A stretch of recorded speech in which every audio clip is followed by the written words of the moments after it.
bore to Judah because of the offspring that the Lord will give you by this young woman." So Boaz took Ruth, and she became his wife. And he went into her, and the Lord gave her conception, and she bore a son.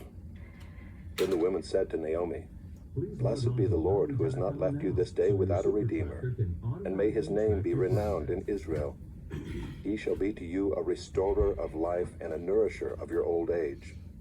For your daughter-in-law who loves you, who is more to you than 7 sons, has given birth to him." Then Naomi took the child and laid him on her lap and became his nurse. And the women of the neighborhood gave him a name, saying, "A son has been born to Naomi." They named him Obed. He was the father of Jesse, the father of David. Now these are the generations of Perez. Perez fathered Hezron. Hezron fathered Ram. Ram fathered Amminadab. Amminadab fathered Nahshon. Nahshon fathered Salmon. Salmon fathered Boaz. Boaz fathered Obed. Obed fathered Jesse. And Jesse fathered David. Now back to the front. Left side, left ear, left shoulder. This audiobook has been broken into multiple parts to make the download faster. You have reached the end of a part, but not the end of the complete audiobook. So please check your library for the next part of this audiobook. Number 2 on the left side. Left ear, left shoulder, face. You are listening to the ESV Hear the Word audio Bible, read by David Cochran Heath, produced in 2008 by Crossway Bibles. Last time on the left side. 1 Samuel, chapter 1. Next, nice and warm. There was a certain man of Ramathaim Zophim of the hill country of Ephraim, whose name was Elkanah, the son of Jeroham, son of Elihu, son of Tohu, son of Zuph, an Ephrathite. He had 2 wives. The name of the one was Hannah, and the name of the other Peninnah. And Peninnah had children, but Hannah had no children. Now this man used to go up year by year from his city to worship and to sacrifice to the Lord of hosts at Shiloh, where the 2 sons of Eli, Hophni and Phinehas, were priests of the Lord. On the day when Elkanah sacrificed, he would give portions to Peninnah his wife and to all her sons and daughters. But to Hannah he gave a double portion, because he loved her, though the Lord had closed her womb. And her rival used to provoke her grievously to irritate her, because the Lord had closed her womb. So it went on year by year. As often as she went up to the house of the Lord, she used to provoke her. Therefore Hannah wept and would not eat. And Elkanah her husband said to her, "Hannah, why do you weep? And why do you not eat? And why is your heart sad? Am I not more to you than 10 sons?" After they had eaten and drunk in Shiloh, Hannah rose. Now Eli the priest was sitting on the seat beside the doorpost of the temple of the Lord. She was deeply distressed and prayed to the Lord and wept bitterly. And she vowed a vow and said, "O Lord of hosts, if you will indeed look on the affliction of your servant and remember me and not forget your servant, but will give to your servant a son, then I will give him to the Lord all the days of his life, and no razor shall touch his head." As she continued praying before the Lord, Eli observed her mouth. Hannah was speaking in her heart, only her lips moved and her voice was not heard. Therefore Eli took her to be a drunken woman. And Eli said to her, "How long will you go on being drunk? Put your wine away from you." But Hannah answered, "No, my lord, I am a woman troubled in spirit. I have drunk neither wine nor strong drink, but I have been pouring out my soul before the Lord. Do not regard your servant as a worthless woman, for all along I have been speaking out of my great anxiety and vexation." Then Eli answered, "Go in peace, and the God of Israel grant your petition that you have made to him." And she said, "Let your servant find favor in your eyes." Then the woman went her way and ate, and her face was no longer sad. They rose early in the morning and worshipped before the Lord. Then they went back to their house at Ramah. And Elkanah knew Hannah his wife, and the Lord remembered her. And in due time Hannah conceived and bore a son, and she called his name Samuel, for she said, "I have asked for him from the Lord." The man Elkanah and all his house went up to offer to the Lord the yearly sacrifice and to pay his vow. But Hannah did not go up, for she said to her husband, "As soon as the child is weaned, I will bring him, so that he may appear in the presence of the Lord and dwell there forever." Elkanah her husband said to her, Do what seems best to you. A little bit more Wait intense. until you have weaned him. Only may the Lord establish his word. No big deal. You don't need to hear like that. So the woman remained and nursed her son until she weaned him. Sort of like an And when she had weaned him, she took him up with her, along with a 3-year-old bull, an ephah of flour, and a skin of wine. And she brought him to the house of the Lord at Shiloh. Number 2, we do this 3 And the child was young. Here we go. Then they slaughtered the bull, and they brought the child to Eli. And she said, Exhale over. "O my Lord, as you live, my Lord, I am the woman who was standing here in your presence, praying to the Lord. So he's up. For this child I prayed, and the Lord has granted me my petition that I made to him. And down. Therefore I have lent him to the Lord. As long as he lives, he is lent to the Lord." And he worshipped the Lord there. Passing up. And back to center. Chapter 2. Here we go. We're going to do a waist stretch next. Place And the left Hannah hand on the prayed floor. and said, Reach up to the right hand. "My heart exults in the Lord. My horn is exalted in the Lord. You have to bend your My knees mouth derides my enemies, because I rejoice in your salvation. and keep breathing. There is none holy like the Lord, for there is none besides Come you. on down. There is no rock like The our left hand God. to the right hand. Talk no more so very proudly. Let not arrogance come from your mouth. For the Lord is a God of knowledge, and by him actions are weighed.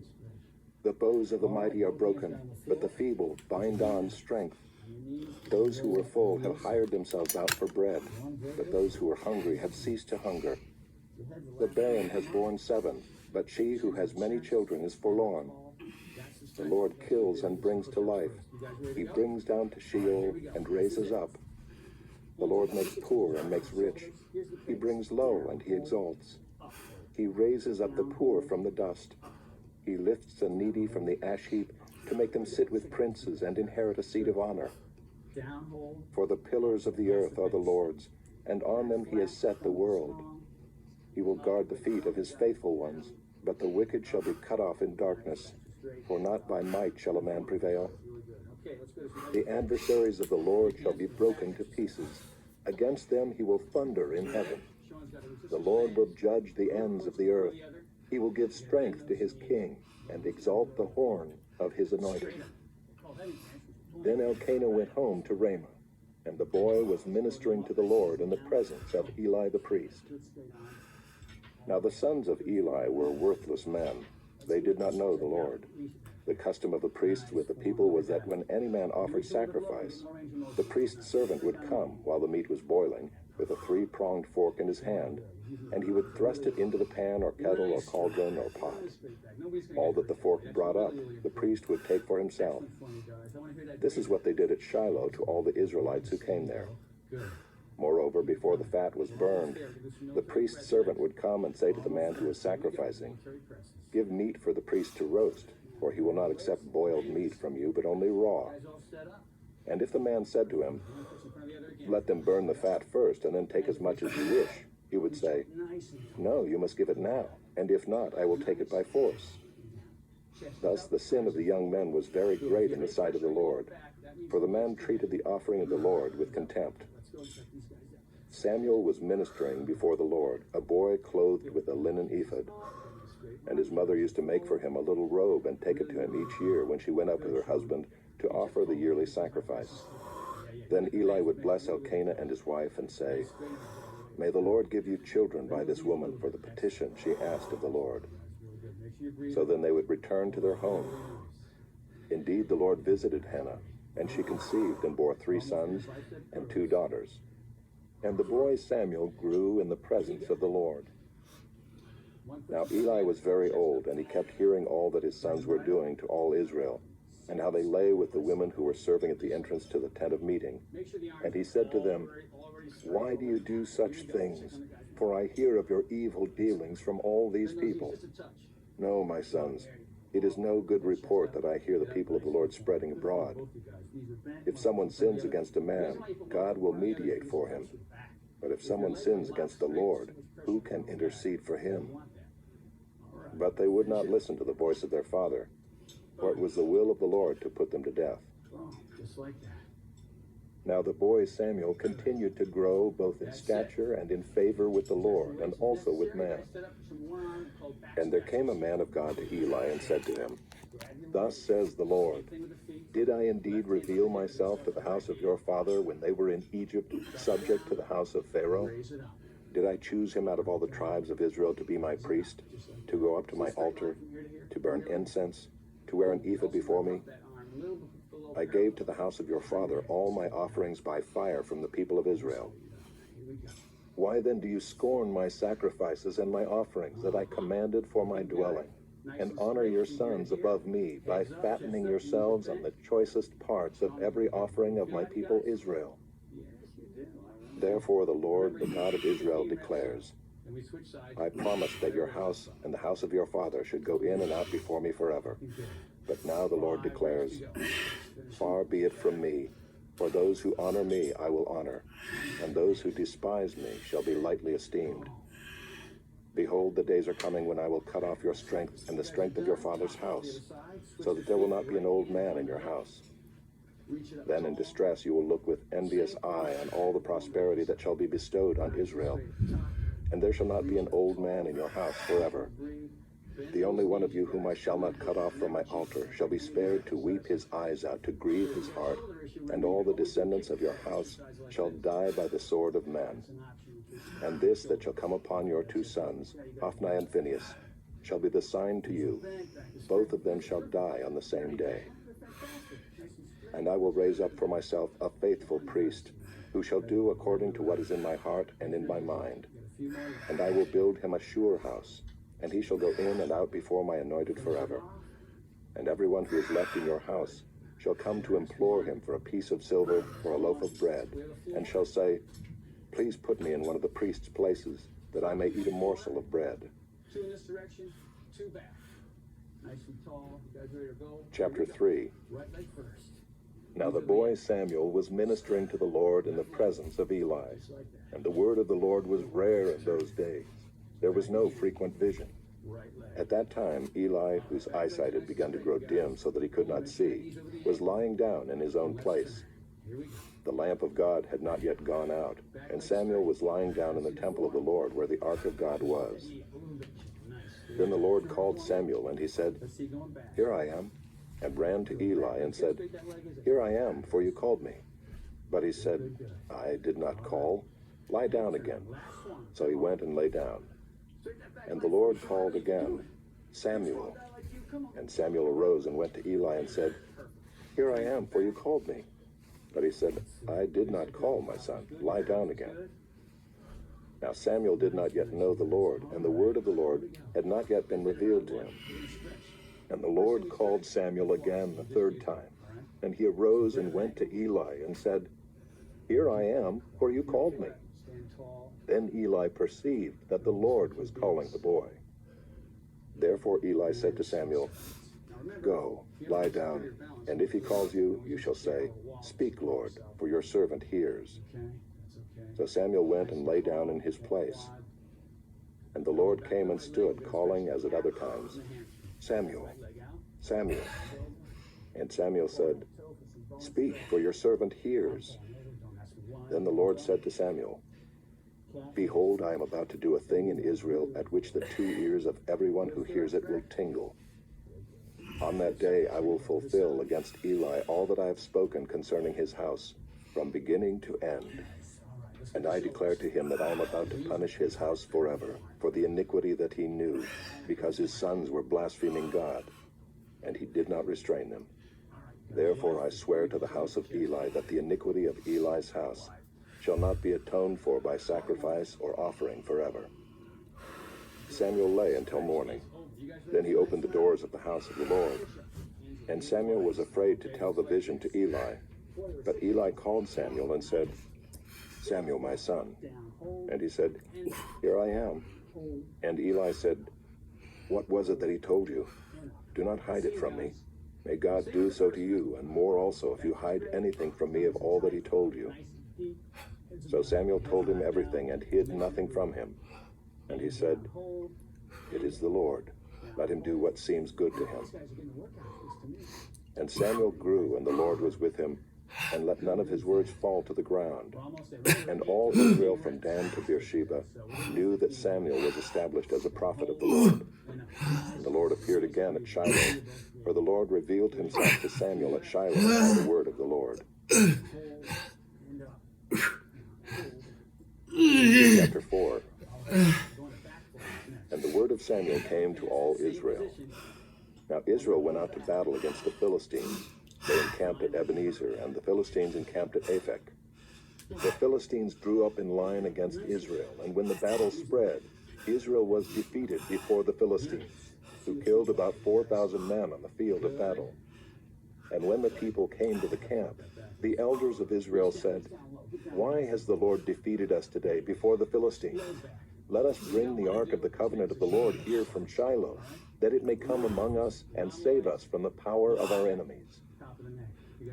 So the people sent to Shiloh and brought from there the ark of the covenant of the Lord of hosts, who is enthroned on the cherubim.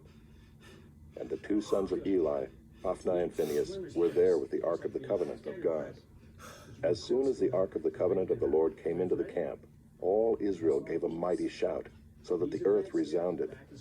And when the Philistines heard the noise of the shouting, they said, "What does this great shouting in the camp of the Hebrews mean?" And when they learned the ark of the Lord had come to the camp, the Philistines were afraid, for they said, "A god has come into the camp." And they said, "Woe to us, for nothing like this has happened before.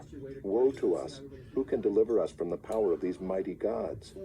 These are the gods who struck the Egyptians with every sort of plague in the wilderness. Take courage and be men, O Philistines, lest you become slaves to the Hebrews, as they have been to you. Be men and fight." So the Philistines fought, and Israel was defeated, and they fled every man to his home. And there was a very great slaughter, for 30,000 foot soldiers of Israel fell.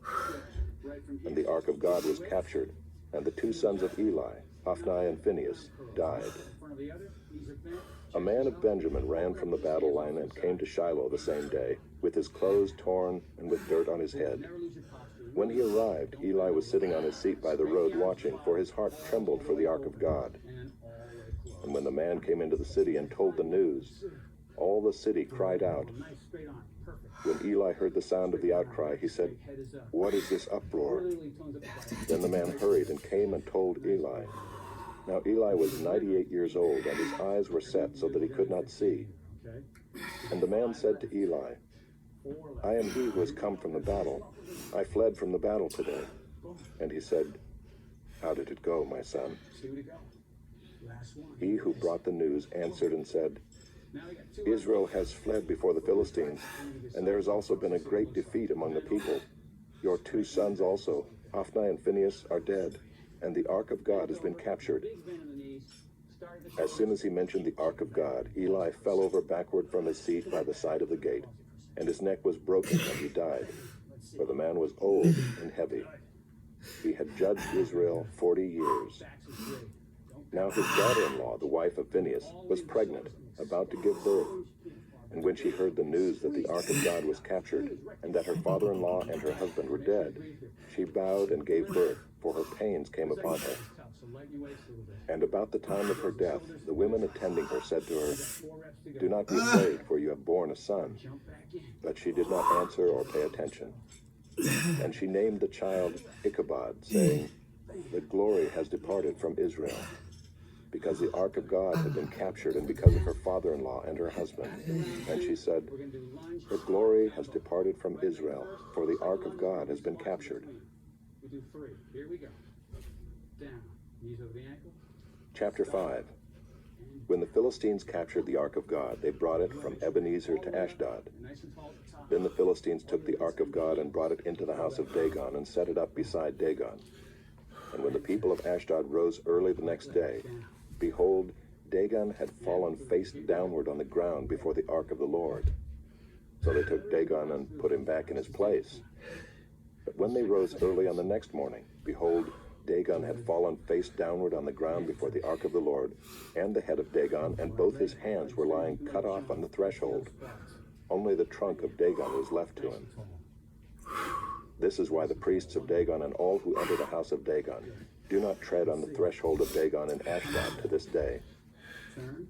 The hand of the Lord was heavy against the people of Ashdod, and he terrified and afflicted them with tumors, both Ashdod and its territory. And when the men of Ashdod saw how things were, they said, "The ark of the God of Israel must not remain with us, for his hand is hard against us, and against Dagon our God." In round two, we're going to take a So they sent and gathered together all the lords of the Philistines, and said, Now remember, you guys, "What shall we do with the ark of the God of Israel?" level 1, 2. They answered, Time. Check "Let your the ark rates. of the God of Israel be brought around to Gath." And use that pause So they brought the ark of the God of Israel there.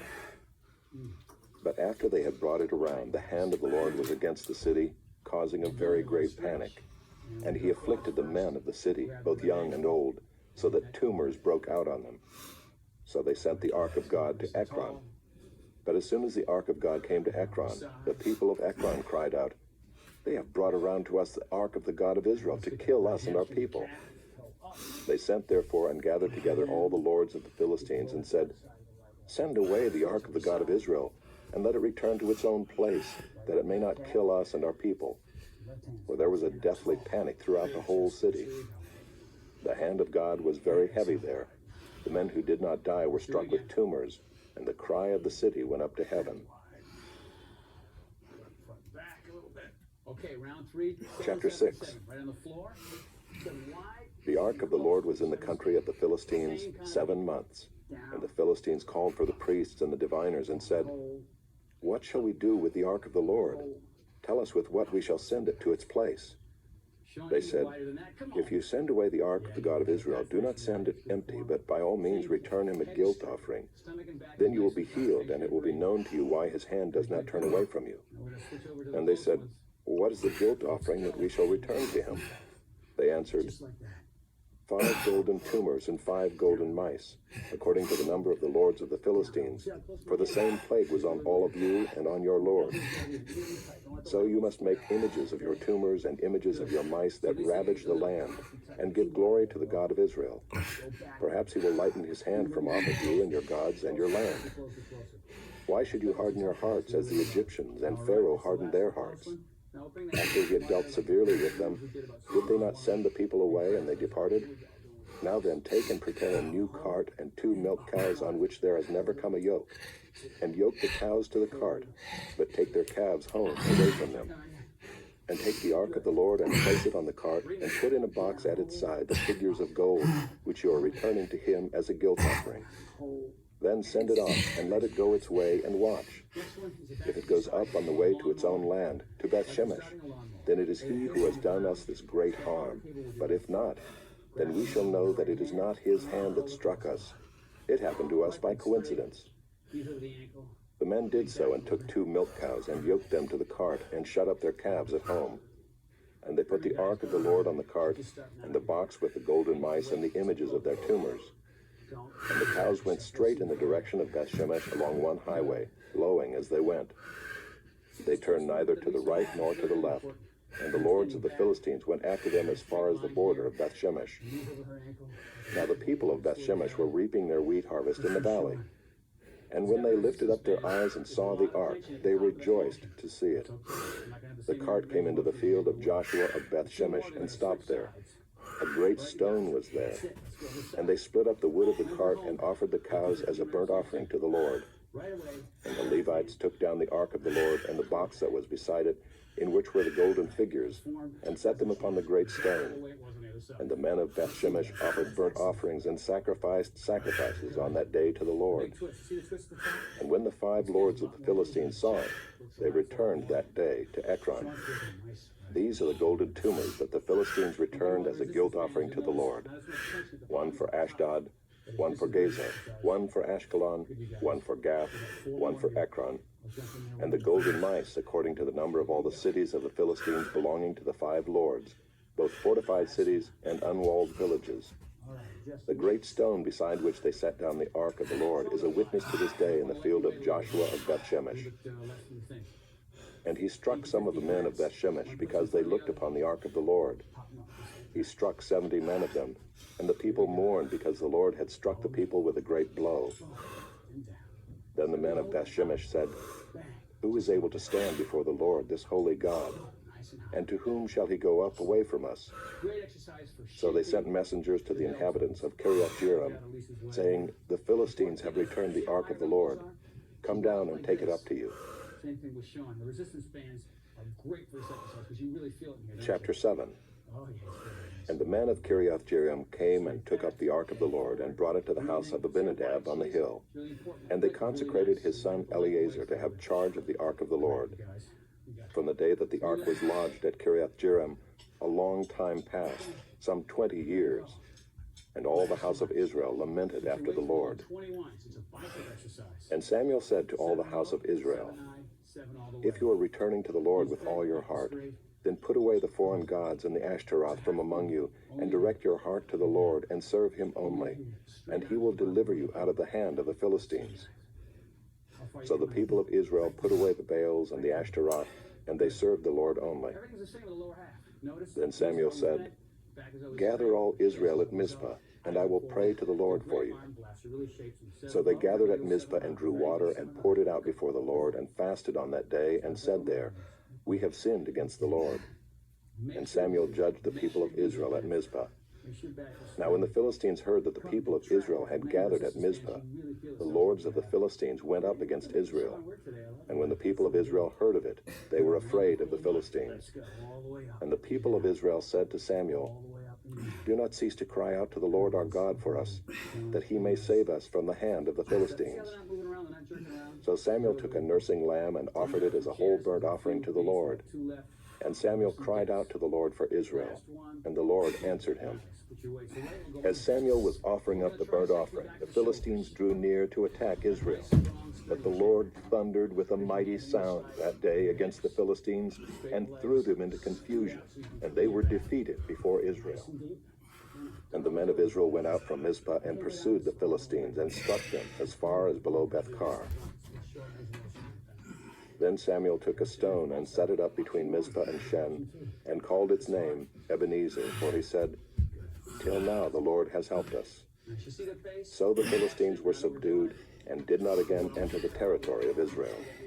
And the hand of the Lord was against the Philistines all the days of Samuel. The cities that the Philistines had taken from Israel were restored to Israel, from Ekron to Gath, and Israel delivered their territory from the hand of the Philistines. There was peace also between Israel and the Amorites. Samuel judged Israel all the days of his life. And he went on a circuit year by year to Bethel, Gilgal, and Mizpah. And he judged Israel in all these places. Then he would return to Ramah, for his home was there. And there also he judged Israel. And he built there an altar to the Lord. Chapter 8. When Samuel became old, he made his sons judges over Israel. The name of his firstborn son was Joel, and the name of his second, Abijah. They were judges in Beersheba. Yet his sons did not walk in his ways, but turned aside after gain. They took bribes and perverted justice. Then all the elders of Israel gathered together and came to Samuel at Ramah and said to him, Behold, you are old, and your sons do not walk in your ways. Now appoint for us a king to judge us like all the nations. But the thing displeased Samuel when they said, Give us a king to judge us. And Samuel prayed to the Lord, and the Lord said to Samuel, Obey the voice of the people in all that they say to you, for they have not rejected you, but they have rejected me from being king over them.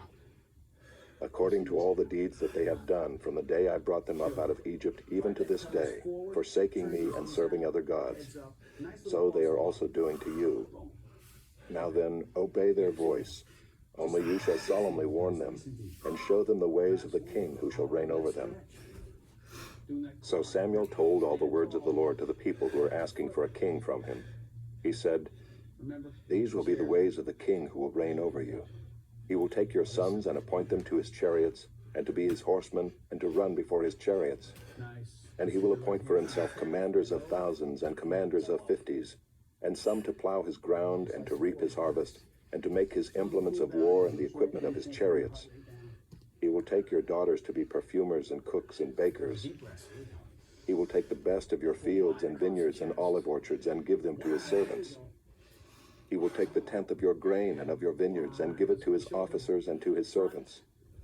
He will take your male servants and female servants, and the best of your young men, and your donkeys, and put them to his work. Nice work. He will take the tenth of your flocks, and you shall be his slaves. And in that day you will cry out because of your kings whom you have chosen for yourselves.